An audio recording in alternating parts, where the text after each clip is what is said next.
Welcome to the A New Insight podcast, empowering and inspiring your journey to optimal health. Hosted by Dr. Supatra Tovar, clinical psychologist, registered dietitian, fitness expert, and author of Deprogram Diet Culture. Rethink your relationship with food, heal your mind, and live a diet-free life. I follow my guests' journey to optimal health, providing you with the keys to unlock your own wellness path. Tune in and evolve with us.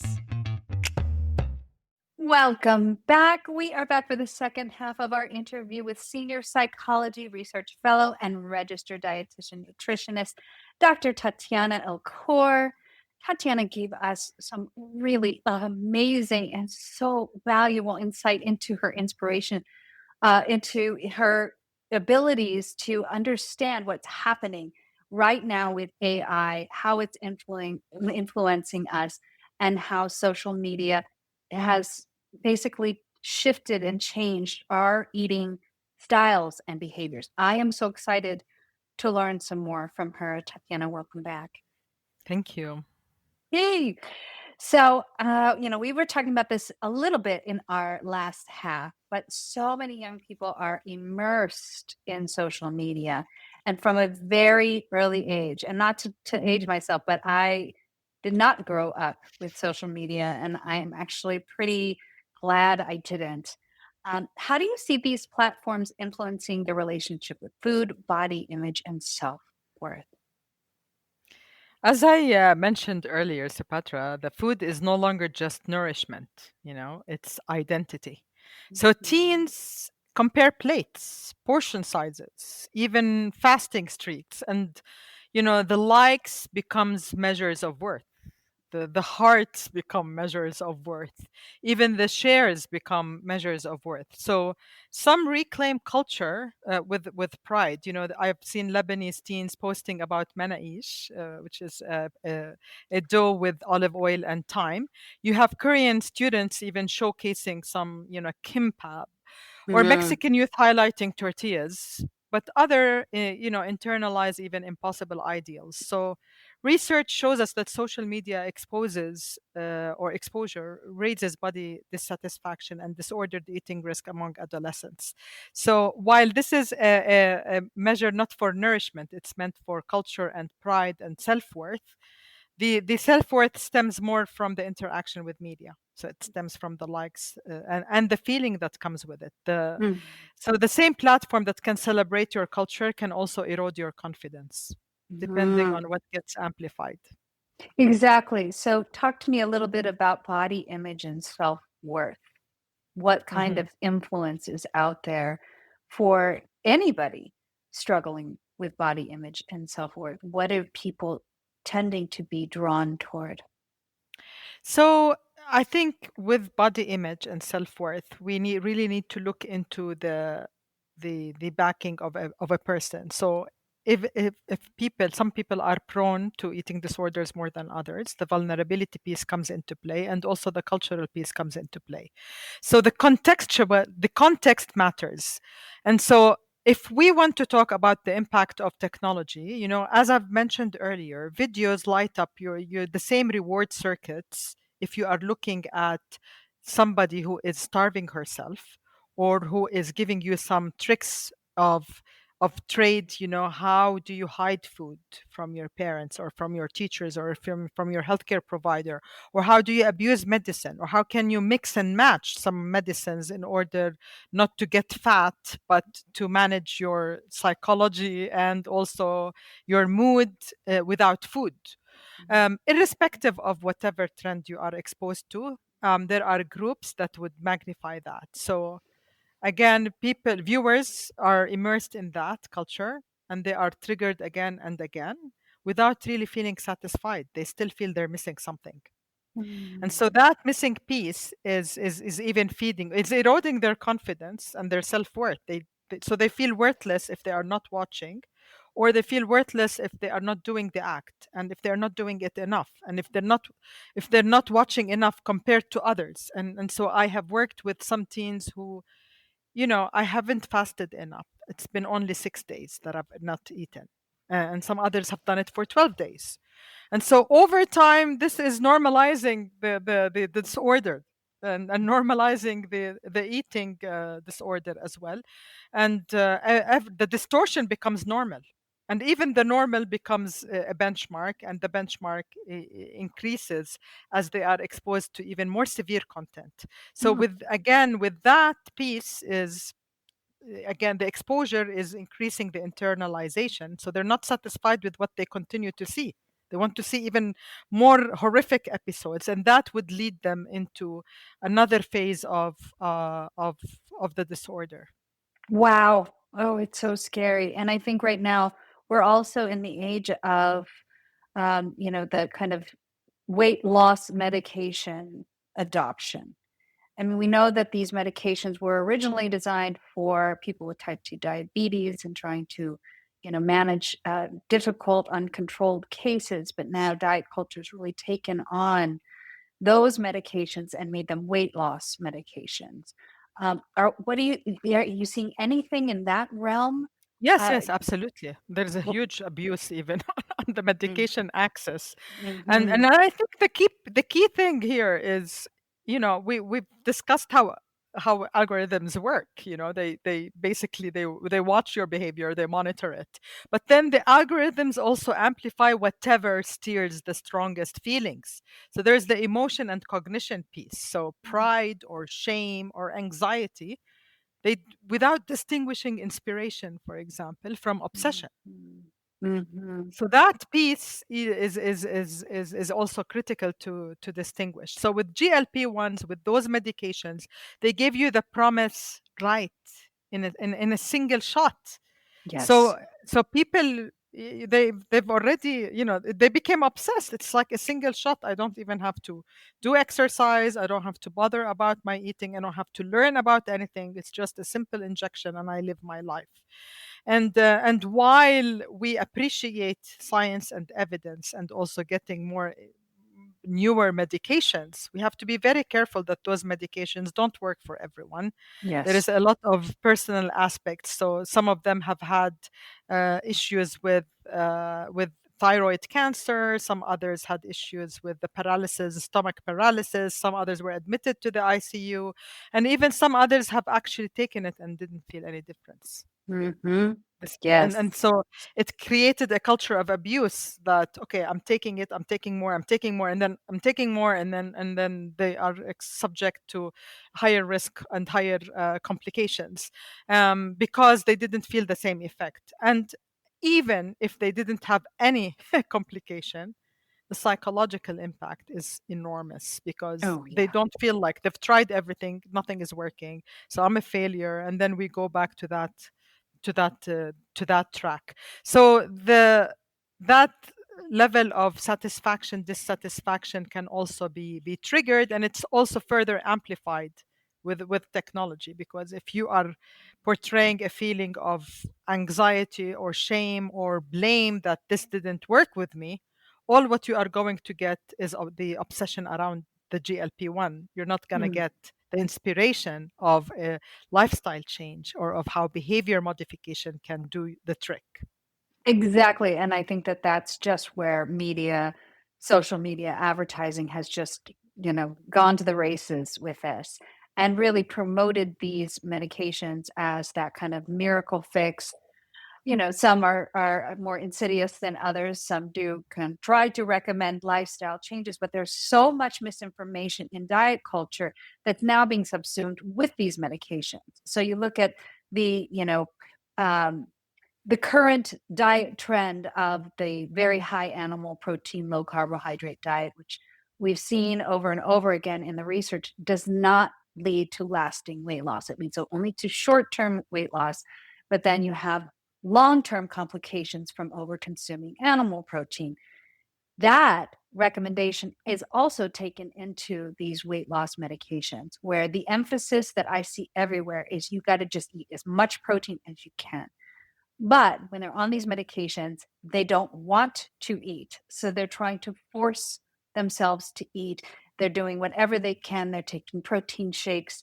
They're drinking a lot of water. But most of them are experiencing extreme malnutrition very, very difficult symptoms like gastroparesis, the intestinal blockages, but they're also seeing their hair fall out in clumps.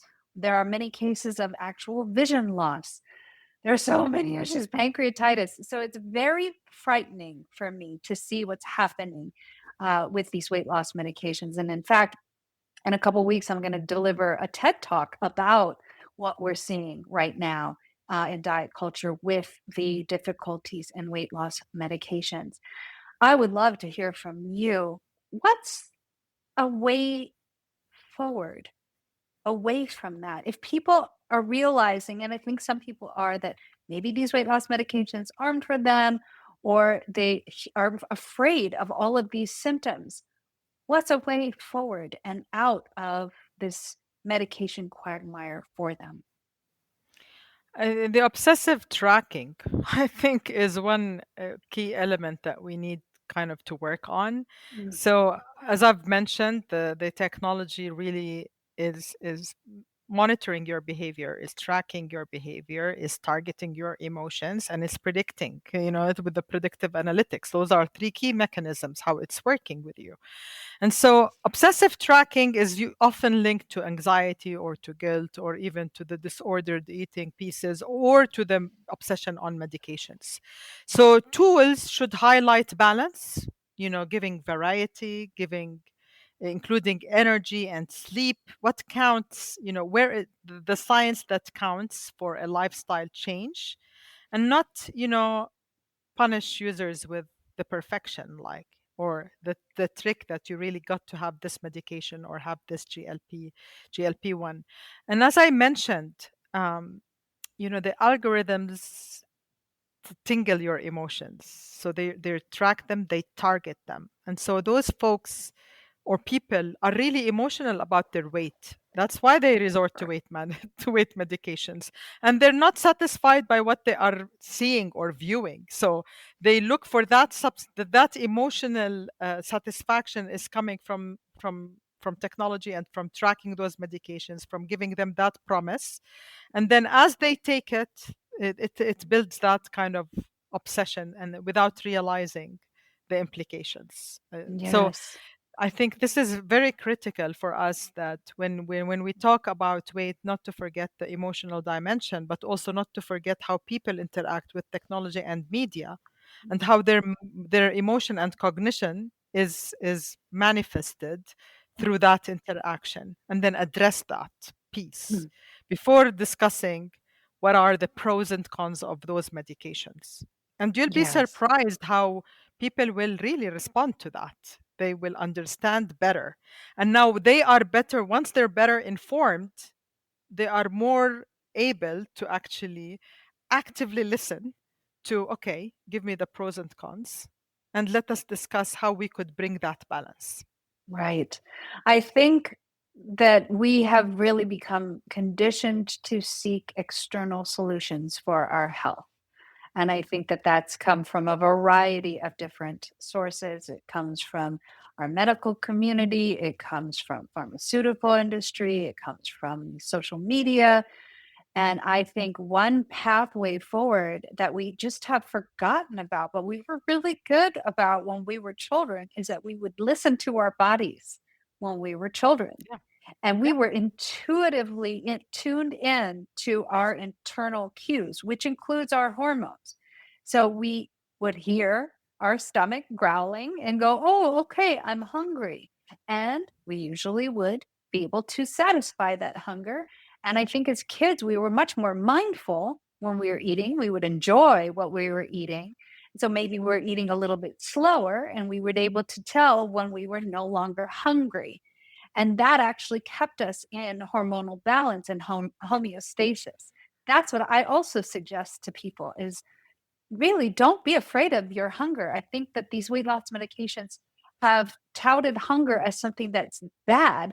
It is so important for our hormonal balance that we actually honor our hunger and we eat slow enough that we can really understand when we're full. Because when we're balanced hormonally, that's when our body's in an actual state where you can possibly lose weight. You're not stressed. You're not in your sympathetic nervous system. And when you're in your parasympathetic nervous system, your body digests food more easily. So I think it's also a return to really kind of trusting ourselves and trusting what's happening inside of our bodies. So I want to pivot a little, and it's in the same vein, but let's talk about these nutrition and fitness apps. They use calorie tracking and constant data monitoring. Do you see these tools unintentionally fuel disordered eating patterns?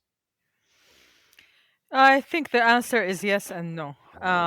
For some, tracking is empowering, in fact. For others, it becomes rigid. Every bite is judged by the number. And Mhm. so I've heard of teens competing over who can log the fewest carbs or who can fast the longest, as I've mentioned even earlier. And that competition is even broadcasted online, and they create challenges and hackathons around that. And AI intensifies this because it Mhm. notices not only what teens log, but how they react. So if you have so much excitement going on by logging in fewer carbs, you're creating that trend. And even if they celebrate streaks with with emojis, the system rewards them by showing them more extreme content. And Mhm. that again, brings me back to the studies that show that obsessive tracking is linked to anxiety, to guilt, and also to disordered eating symptoms. Mhm. And so that's where the tools should really do the trick. They should highlight the balance, the variety, the energy, the sleep, or any other aspect related to whatever content people are watching, to punish, so not to punish users but with perfection, but to bring in the balance and to bring in the science. And so I think one of the key things that as a risk, we've talked a lot about how we deal with the patients or with clients, but we didn't really discuss where are the scientists in this in this ecosystem. Yes. So science is often absent in those feeds, for example, related to GLP-1 or to any medication, weight loss medications. So I've mentioned intermittent fasting, for example. You see a lot of reels on intermittent fasting but new research shows when you practice it in extreme ways, it's linked to higher risk of death and of early death and heart disease. But algorithms rarely show that caution or any caution of the weight loss, like gastroparesis with GLP-1s. So they reward emotional highs and not that nuance. And so that's why I argue for algorithmic diversity, if I may say. Yes. So if platforms can read our emotions, they should also be responsible for balancing what they serve. Yeah, I think, it becomes self-fulfilling for a lot of people because they want certain things to be true, so they may just reject science outright.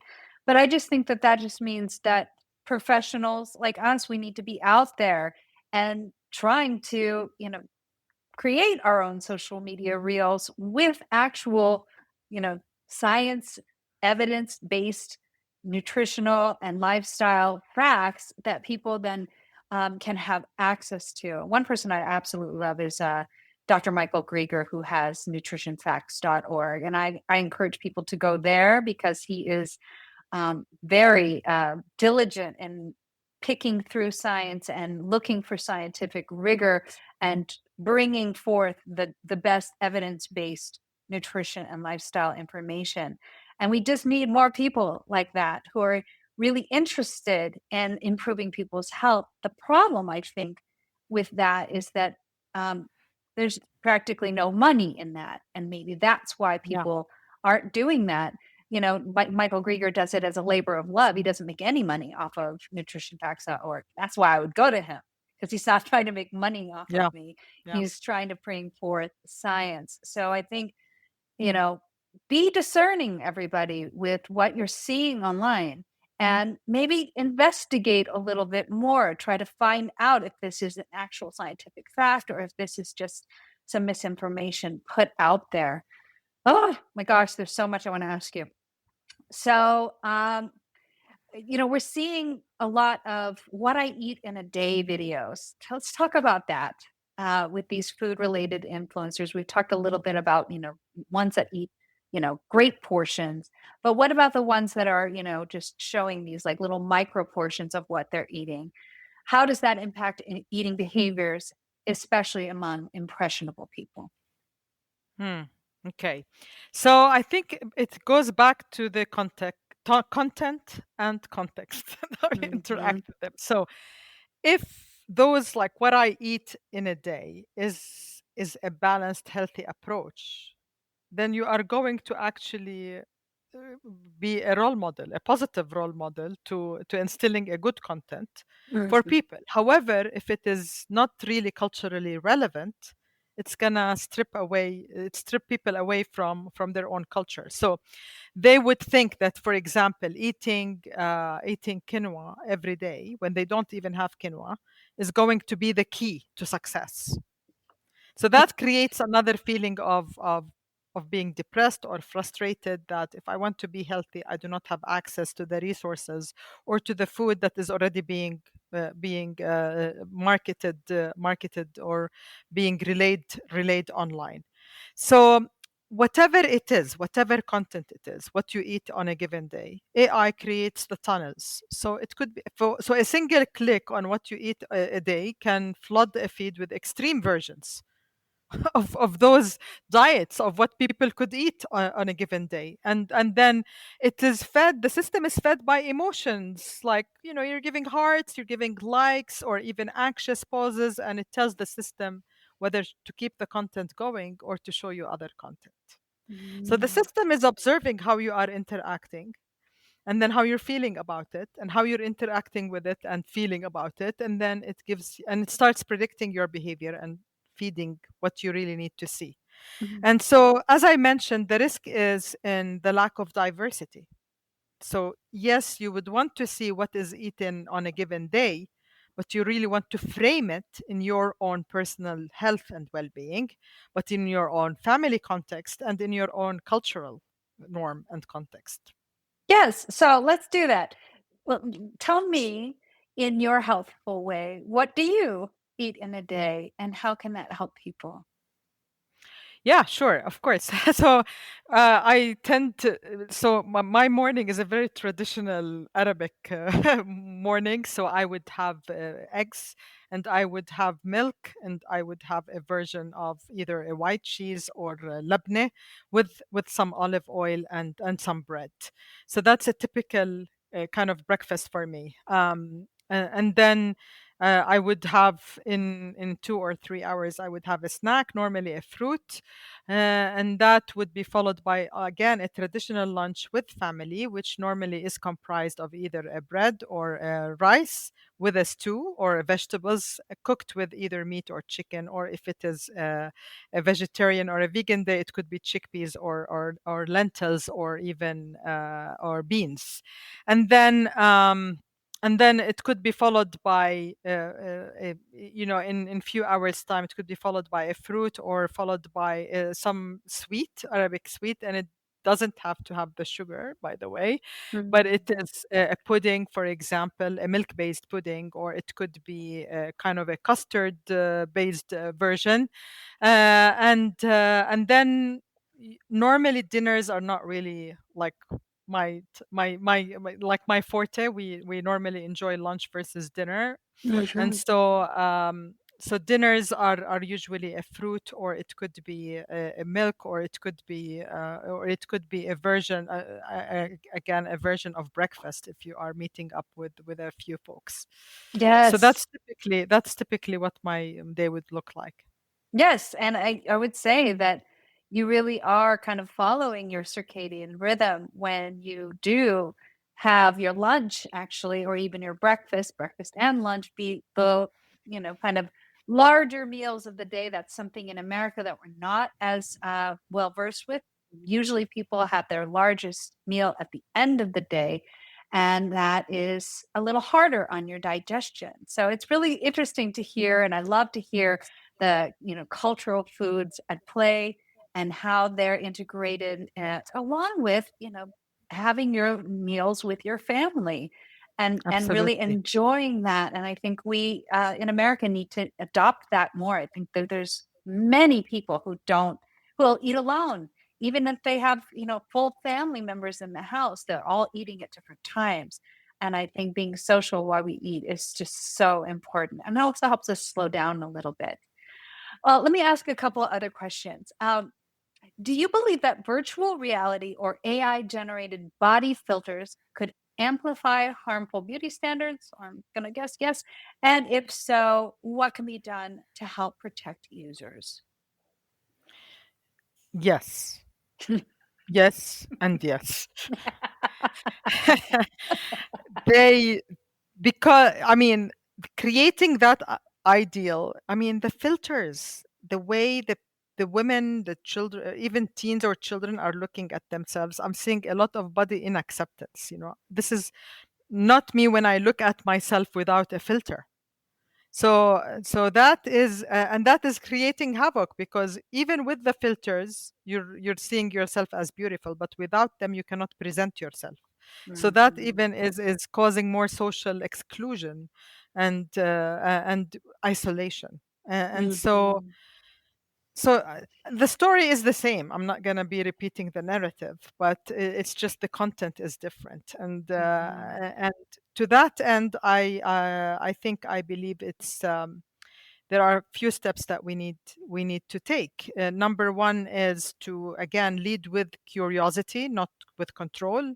So you really need to notice how you are behaving and how others are behaving, how it's making them feel, and then discuss that and talk more about what is really normal and what has been superimposed images or even created in virtual reality norms. When you come back to reality and you realize it's basically not it. um Model joy. So again, the positive modeling is really critical and very important. So you can see that people who are not using filters, people who are not using the VR, are actually happy people, successful people. They're doing a lot of things and they don't look as perfect as the filter makes it.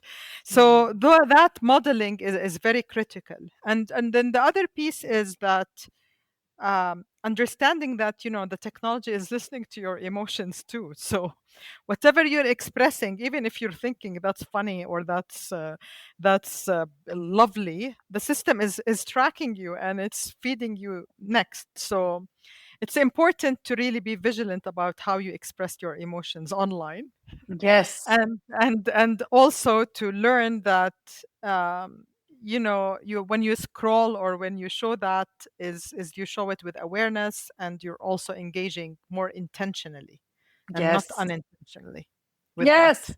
Oh my gosh. Okay, one more question. Oh, I could go on forever with you though, because you are fascinating. What role do researchers, clinicians, and policymakers play in making sure new technologies don't worsen eating disorder prevalence and severity? What can we all do?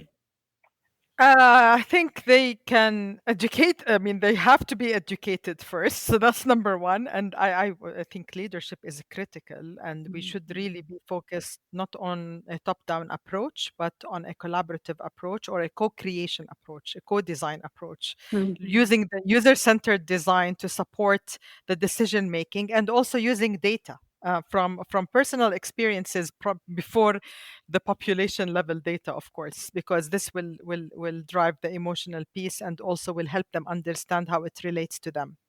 The Mm. third piece is also that we really need to communicate the positive aspect of technology too, that it can be used for good when filters are in there or when it is used in a correct manner. For example, when you use if you use, for example, AI to support nudges and timed nudges on seasonality, on prices, or even on weather and emotions, and tie that to eating patterns or to availability of foods and budgeting, it can help people make better decisions around their food, and also around their culture and around the availability. For the eating disorder piece, obviously, is celebrating, is creating that culture of celebration and embracement, using those nudges versus the narrative of the beauty ideals of the one quick fix, and also of the obsessive, feeding that obsession versus breaking the cycle of obsession. So if we want to break the cycle of obsession, or even of the technology tracking, we have to use the breaks, the filters. So Yes. every 3 times you are exposed to this content, you have to have a message that tells you you have watched this for 3 times. It's like to give them another nudge that balances the act for a while. So the internalization is disrupted. Well, that's going to be hard though, because you have a lot of commercial interests It's at true. play Absolutely. there, and so you'd have a lot of pushback. But I really think that policymakers, politicians, they should be aware of this, and helping to make social media, advertising, all of these things safer to people rather than harmful. But that's a tough one, and hopefully that will happen at some point. Um, Tell everybody, now that we're out of time, how they can get a hold of you. How can they have you come do a workshop or come do a keynote address or get a hold of you or work with you? How do they find you? Yeah, sure. They can find me on my website, tatianaelcour.com, and they can fill out the form and reach out if they have any questions. I do offer talks and workshops and consulting for schools and organizations and even communities. And I'm looking into now I'm developing a free guide on how media and algorithms shape behavior. So that free resource guide will become available on my website very soon. So I look forward to updates on that as well, and also to engaging people around that. Awesome. Tatiana, you are a wealth of information, and I'm so honored you have come on my podcast. I think that this is such an important topic, and it has not been covered on this podcast before. And I couldn't think of a better person to have come discuss this. Thank you so much. Thank you very much, Supetra. I also want to thank you for your excellent questions and for the amazing discussion that we had. It's a very important discussion, and you are playing a very important role as well. So I am both honored and blessed to speak with you today. Thank you for having me. You're so lovely, and we're going to stay in touch. You and I are Absolutely. cut of the same cloth, so we have to stay in touch, and maybe I'll have you back on the podcast to talk about some other stuff sometime in the future. Thank you. And Thank you. thank you everyone for tuning in. I'm looking forward to the next exciting interview. I really hope to see you next time. Bye, everybody. Thanks for tuning into the A New Insight podcast. Please remember the contents shared on this podcast is for entertainment purposes only and does not constitute medical advice. You can find us anywhere podcasts are streaming, on YouTube at my.anu.insight and at anu-insight.com under the A New Insight podcast tab. And follow us on our socials at my.anu.insight on Facebook, Instagram, TikTok, and Threads for more updates. Tune in next time and evolve with us.